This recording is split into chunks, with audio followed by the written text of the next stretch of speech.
เงื้อซ้ำในฮอดาวสวัสดีทุกคนครับไก่งอนเอาไปกลิงเชียกวานปรีเสมนะกวานเน่าก็ตีเงาเดตายเชียข้อเมามาก่อนนะมากินกันครับเพื่อนๆเนี่ยขนมข้าวแตนใช่ไหมครับเขาเรียกว่าอะไรหอมนะหอมมากเลยชอบมากเลยกินมันจะกรอบหอมไปมากินกันเลยครับเพื่อนๆเนี่ยอร่อยมากครับราคาถูกแต่อร่อยของไทยเนี่ยต้องอร่อยถุงละ20 บาทเองนะไม่ได้ขายนะซื้อมา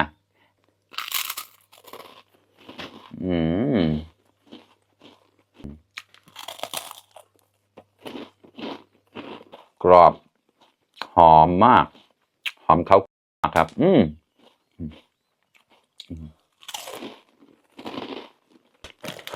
อร่อย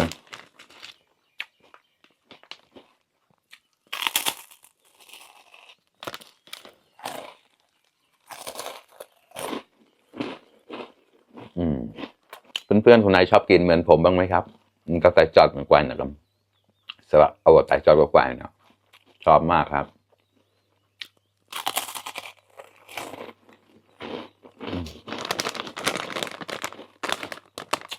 อันนี้แบรนด์ของเขาของดีของไทยอะไรนี่แหละไม่ใช่สปอนเซอร์นะครับเนี่ยมากินให้เพื่อนๆดูเฉยๆครับโม้มาเหรอ